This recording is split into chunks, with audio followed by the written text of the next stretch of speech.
Mon événement, il y a un événement, il y a paix.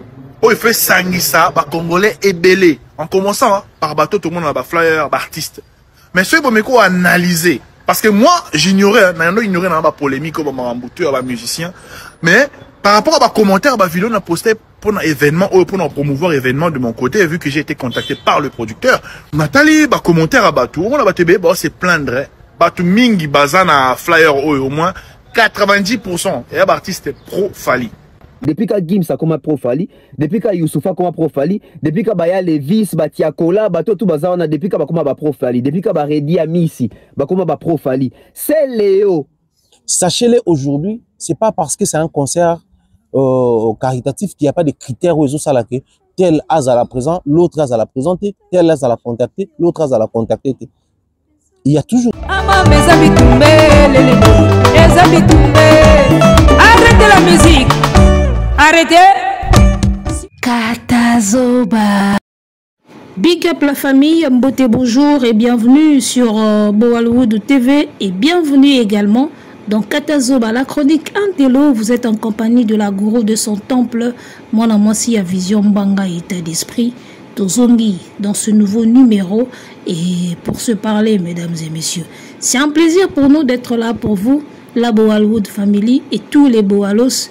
Tous allons toujours aux aguets. Restons ensemble, il n'y a pas de souci.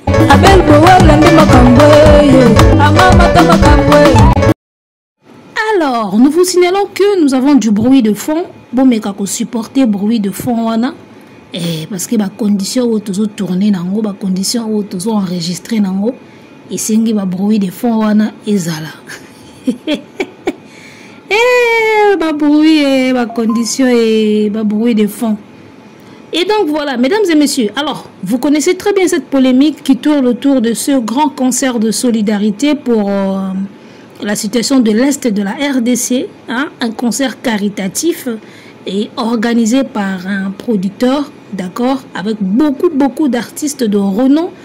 Artistes, il y a gabarit, il y a minene, artistes, il y a poids lourd, il y a musique. Il y a biso comme musique, il y a libanda, baza sollicité. Baza na affiche pour que bapé sa concert ya monene oyo to bengi na kombo ya concert ya solidarité pour na est du Congo.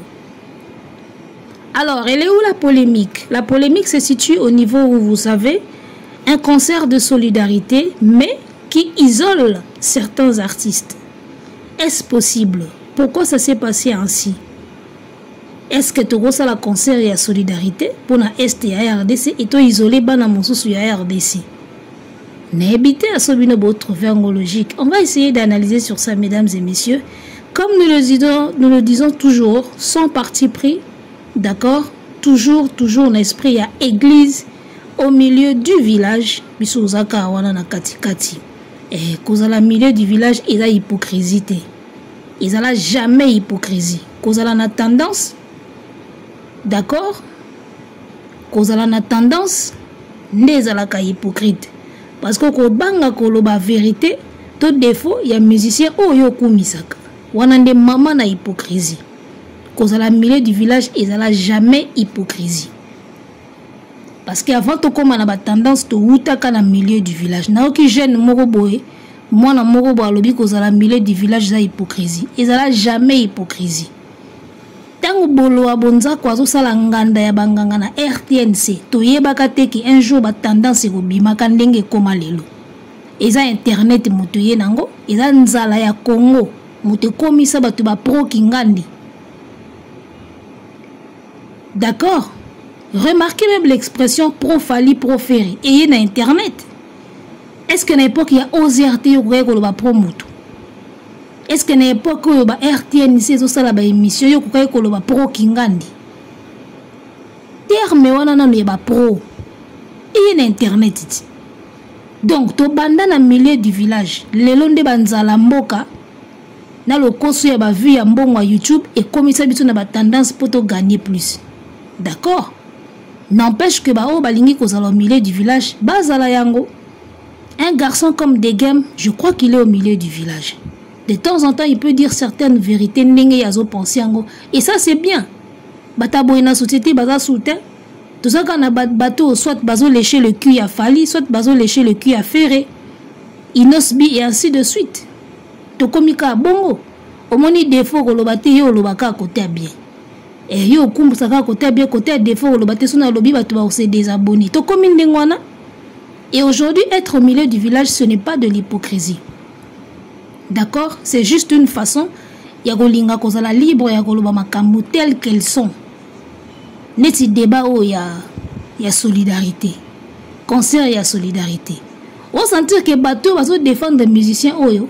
Ba mona na bango en réalité que ba isoler batu mususu. Mais moyen ba lobango boyezate. On sentir que bazo zwa kaka défense ya musicien moko boy.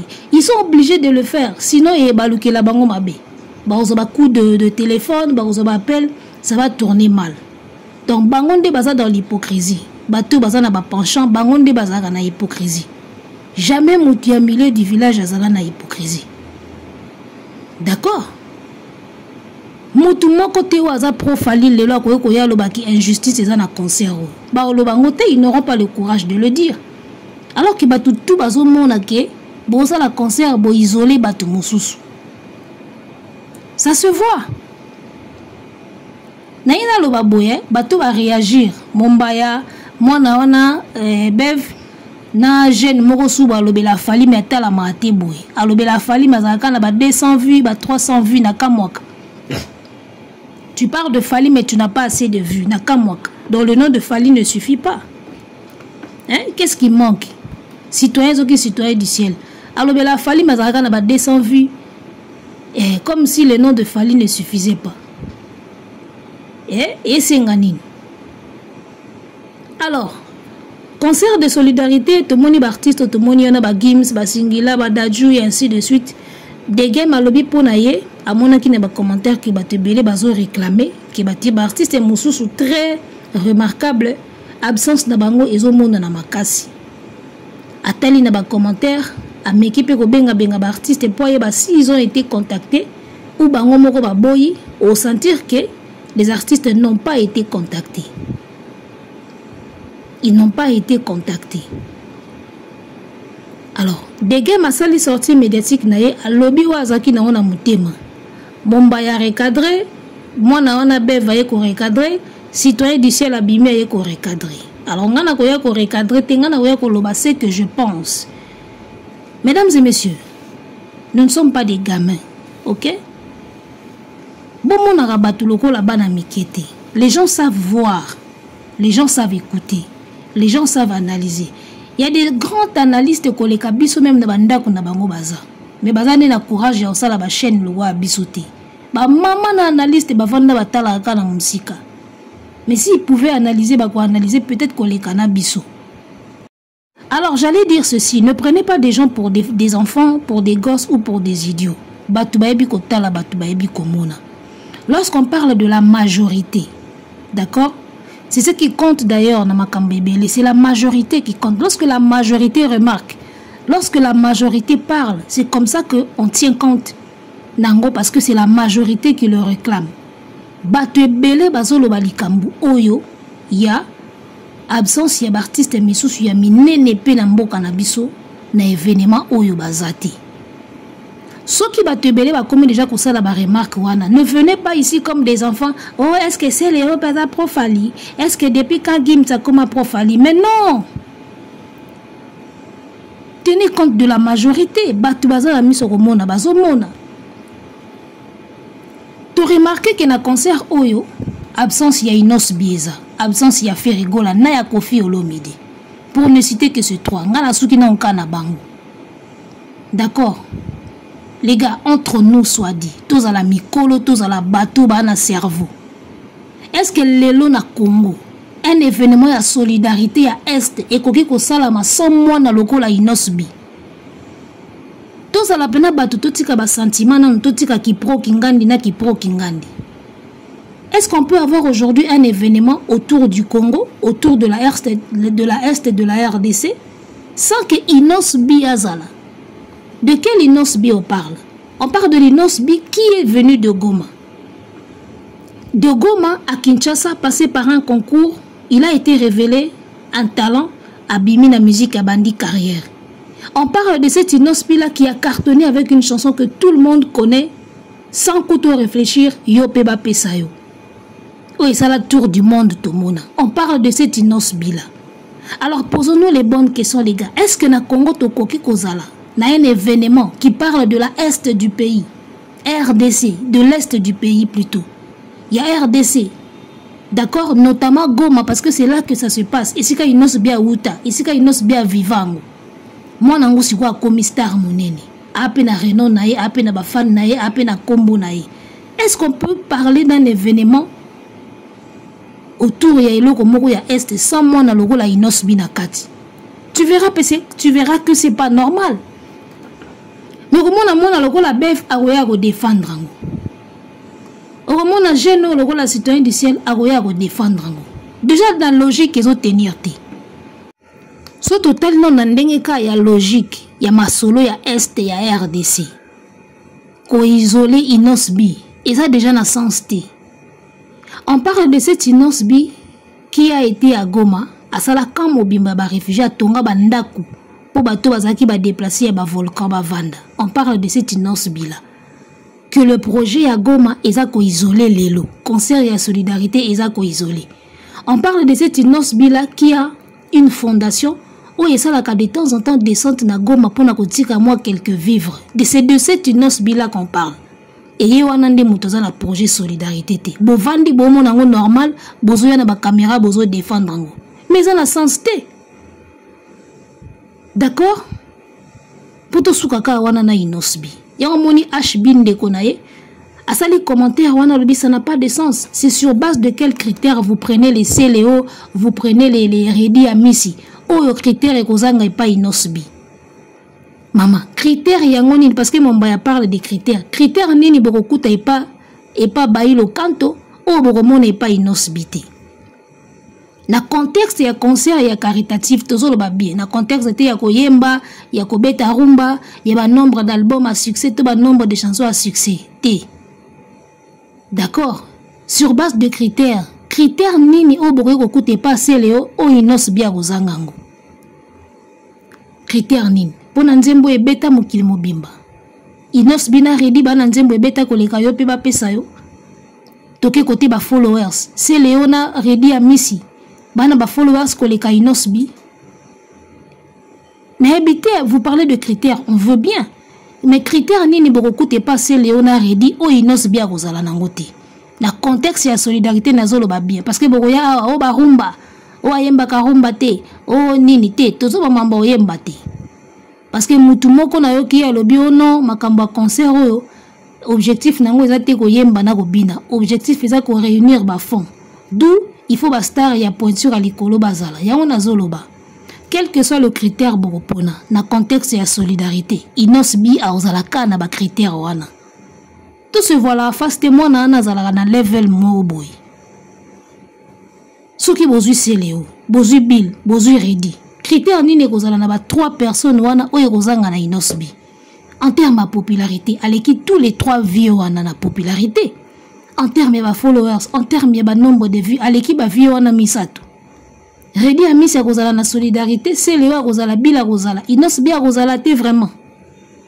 Mwana Goma, mutoto akatanga, abeta Swahili koleka bill koleka seleo koleka Redi. Vous avez que injustice c'est ça et vous avez mais vous venez défendre ça. Oui, bilo mususu oko défendre na yoka pour défendre mais yo moko conscience nezo ebisa OK awa ça ne va pas. Omoni, c'est là où on reconnaît maintenant que tu es dans l'hypocrisie. Ozo défendre le comme conscience nezo ebisa OK injustice moko eza na kati événement. Nde bloko bana na ba bev ba osala. Tu défends quelque chose parce qu'il faut défendre le camp ou défendre. Mais yo moko zomo na pena que surtout tel na ba paramètre tout. Un chanteur comme Inosbi ne peut pas manquer na concert et à solidarité où ils ont engagé est. Céline Banza na Inosbi. Bokolo ba kaza na ba critère ko leka Inosbi. Hein? Bokolo ba kaza na ba critère ko leka Inos. To suka na ngara na CLO Bill na Redi Amisi. Critères ni nango bino boko tia en termes ya impact, en termes ya popularité, en termes ya caritatif. Inosbi a déjà fait ba don à Goma. O sele wa ko sala ka tetia ko kufa. Ready à Salana noté. Bill peut-être en Salaka Tetia au Koufa. Et c'est ce garçon-là que vous isolez dans un tel projet. Boza Abatuko. Bolobi concert à solidarité. Et ça concert moko il faut ba staro bazana renom, staro ba populaire baya pour batubaya et benga batubaya. Botali pe na popularité bozu Ready à Misi. Botali pe na critère ya popularité bozu Bill na Seleo. Et on a tout réfléchir dans la partie ni nzoto. Côté popularité. Même côté cotisation. S'il faut, balobi que bon, chaque artiste, il faut abimsa moi quelque chose na poche atia. Vous pensez qu'il n'ose bien aux angango. Motusia tongandaku. Ba déplacer à volcan, balala. A osanga kucha moi mike s'il faut cotiser. Alors, pour ne pas me répéter, moi je le dis tout haut que peu importe critère tout borocha par rapport à concert à solidarité, il n'ose bien azana ba critère wana tout. Et s'il ne fait pas partie de ce concert, c'est tout simplement parce que bon isolé pour na raison au bango moko bayebi. Yoko ya oyebi sanga te Ready à Misi na Seleo ba kozana ba critère koleka inos bi na makamni. Bato bazo koka kobeta ta basala makasi te. Na poto na ba page na bango be baza très suivi te le roi inosbi. De quoi on parle les gars? Tous à la rabatuko.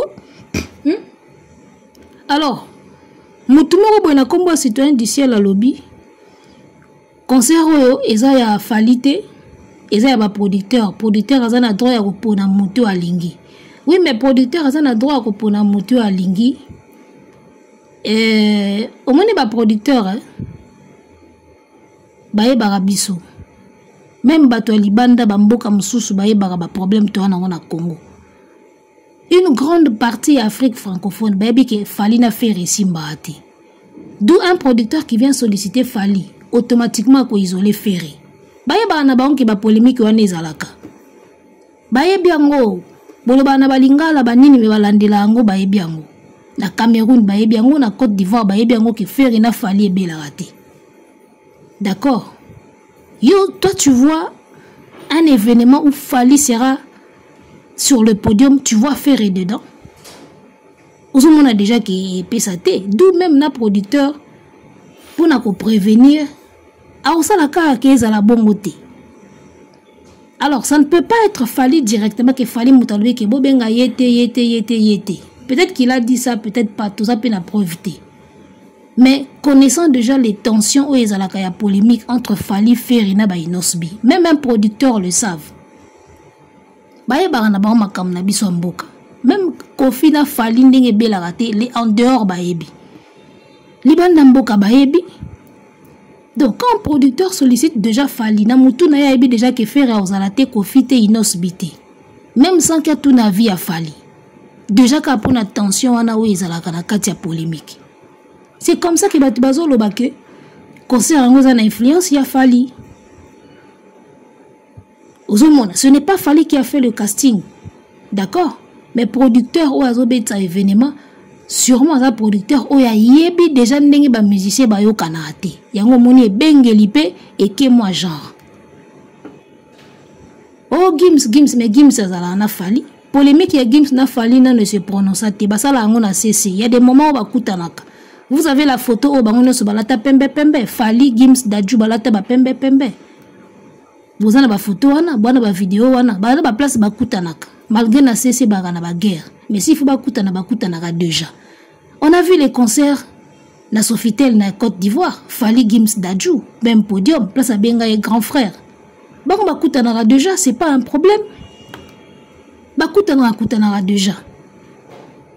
Ozomona. Alors quand il y a Bill Clinton na Fali et Simbara nango. Ready à Misi na Fali et Simbara parce que na Bataclan tout le monde qui déjà ba Renoir qui na Fali. Ready à Misi na Fali déjà les courants les cas bien. Alors quand il y a est un peu exceptionnel. C'est Léo pena faire actuellement bela à soutien et c'est Léo na faire bela à pesouté. Tout le bango bongo clairement. Alors, quand il y a Léo, c'est exceptionnel. Pourquoi? Quand il y a Léo, Ready, c'est faux fouillant. Ozomona. Il y a un côté où Moutako qui me l'a pas soupçonné.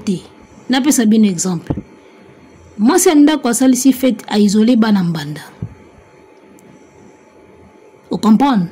Moi si andaku mère a parlé, asali si fait à munene na parlé a isolé bana ya mubali na ye bana mbanda.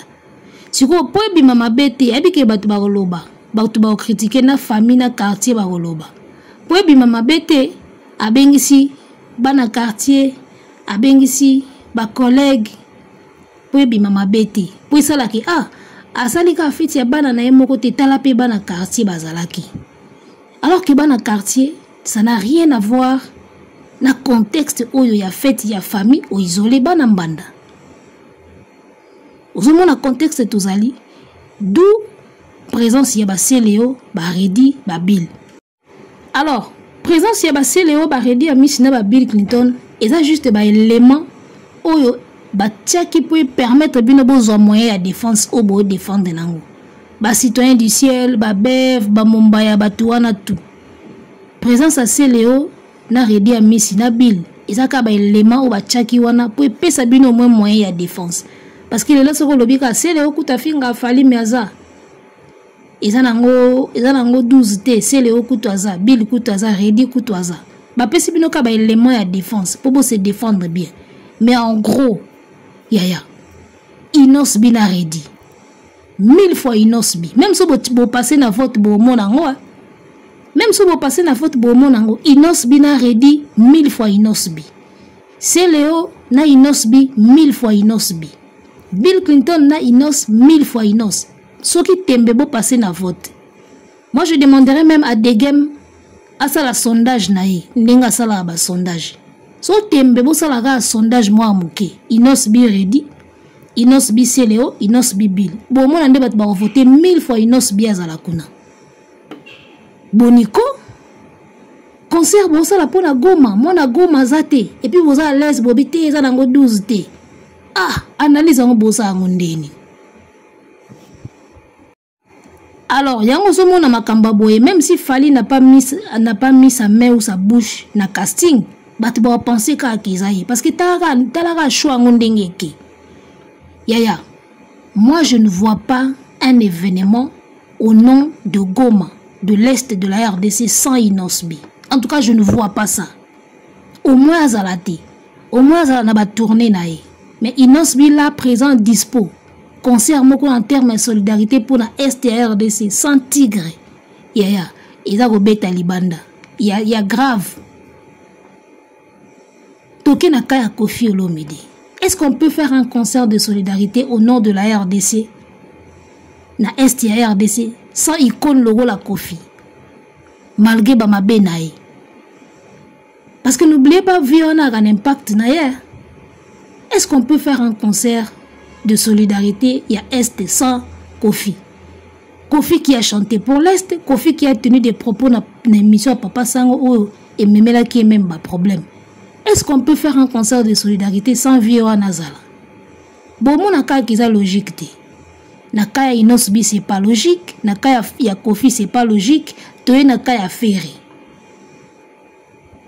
Bon, Ferré, Tokoko Lobaki, Ani Mwana Goma, Aza artiste oyo azwani ba risque o Kofi azo ya kolobela politique na plateau boyeke ono aloba ba propos moko boya politique oyo memela ba problème ekutaki même ba kangaye. On peut dire que Ferré a commandé na ba niveau wanate. Mais en tant que l'un de poids lourd ya musique congolaise, vous voyez un concert de solidarité sans Ferré. Dans ce cas-là, ils appellent logique, mais Ferré encore ça peut passer. C'est pas aussi logique, mais au moins Ferré ça peut passer. Absence à Ferré ça peut passer. Mais Inosbi, les gars. Botikako. Kofi Olomide na Inosbi. Mais beaucoup plus pour Inosbi. Beaucoup de monde à moi sur le roi Gloria Bash. Bouché, beaucoup isolé, artiste à poids le roi Inosbi. Moi na Gloria na Inosbi. Nani ana poids na musique. Bato ebele bote na fiche wana Inosbi aleki bango na popularité na succès na oyebana et puis na impact na ba este wana bato ebele boana ba fiche bote na ba fiche wana Inosbi aleki bango musika na impact. Mais seulement sur un podium où il y aura Fali, on ne peut pas imaginer voir Ferré et Inosbi ni Kofi dedans. Et remarquez que toutes ces trois personnes là bazaté, ceux qui bazwa qui ata Inos na hypocrisie elingaki sauver bango.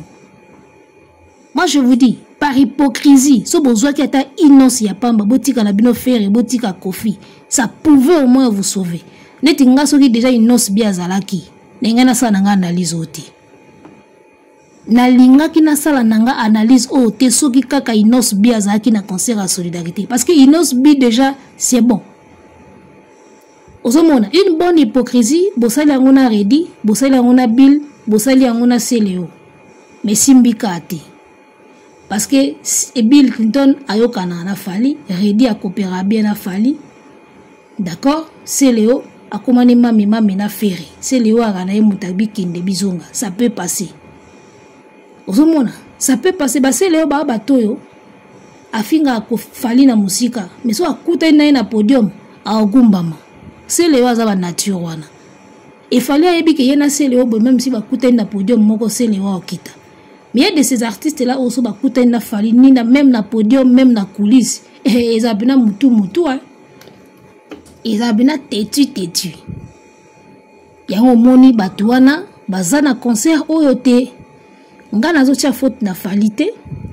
Mais nazo lo bakaka que connaissant ba polémique eleka na musique na biso ba producteur pe baye bakango bakoka ki pe kosala en sorte que to éviter pour garder Fali to éviter bato bakotia moi mal à l'aise parce qu'il faut qu'on se le dise un événement au Fali aza faire aza mal à l'aise Fali aza Kofi aza mal à l'aise Fali aza Inos Bi aza mal à l'aise tout monde en na Côte d'Ivoire invitation à première dame Inos Bi na Fali tout monde mal à l'aise il est kakuna et ils ne veulent pas que ça se répète d'accord.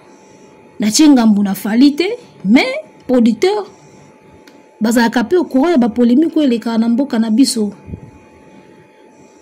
Donc voilà, parmi ces trois personnes wana ya musique na biso so besoin ki ata tigre en tout cas nga na lobby yango na ngai na sa na nga même pas analyse parce que na ngai na loba Inos Bi c'est bon déjà. Inos Bi c'est bon déjà. D'accord? Inos Bi c'est bon déjà. Ce qui est cas azala ki ngaku nengena kota na mamba polémique oti. Mais komona isolement ya Inos Bi. Ah, yaya. Bofandi pe besoin analyser bolati pe bilamba. Boye ko analyser. Cause la profali, qu'est-ce que ça veut dire cause la profali? Cause la profali, c'est juste une façon de dire. Ce que des games voulaient dire, ça dit que c'est des gens oyo a na guerre na falité. So a moni fali a ogumba moto a piembote.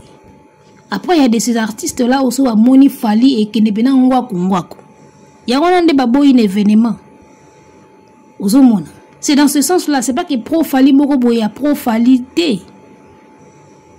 Ils ont un sens wana ki bato bagana bango na makambu na falité. Tu vois? Ils ont un sens wana. Alors, et là où ils ont mon clair na mis sur bato bochaka tembete parce que quand la majorité parle batino so baroza mabomate quand la majorité remarque quelque chose yebake et mona na mis sur bato. Elle comme la majorité va remarquer la même chose. Bino boyaka te boya ko défendre kaka. Bon, bino il faut ka bo défendre te yebi ba position na bino déjà, c'est tout à fait normal. Mais majorité ou moni ici est moni déjà. Concert à solidarité, bosi bo isolé baninga mususu. En quoi c'est solidaire? En quoi il y a la solidarité? Fay bosa na bino ngo bobeta na bino na ndenge na bino moko boye. Bolongola ngo solidarité. Fay bobeta na bino ngo ta concept moko boye kaka. Ba concert caritatif ezalaka nango pe sans la solidarité parce que moi wana bo respecter en côté en tout cas. Bo rotaka concert show événement caritatif mbongo wana toke pesa ba réfugiés à Goma elinga pe le kanango mais terme solidarité na ba 12 bobeti baninga esopi bino esopi makasi. Voyez un peu. Donc voilà, quand on a lobby moi c'est ça ici fait à isoler banambanda lokola yebi ke bakoloba ikosa la polémique pour ça mabete na embrouiller na kota na bana quartier na kota na banani oyo po baloba te ezali ka bana na ye moko te akota ye pe banani oyo alors que ça n'a rien à voir la bana ou yambanda où il fallait vraiment bazala na fête wana. Vous voyez, c'est un peu ce qui s'est passé. Donc chacun défendra toujours sa position. Maintenant muta défendre des artistes où il y a pona et ba vous na milieu, ba vous na peka na milieu. Moi je pense qu'il faut des gens courageux dans la société na biso et aussi intelligents pour na ko révéler ka ba makambo boy. Arrêtez la musique. Arrêtez quoi?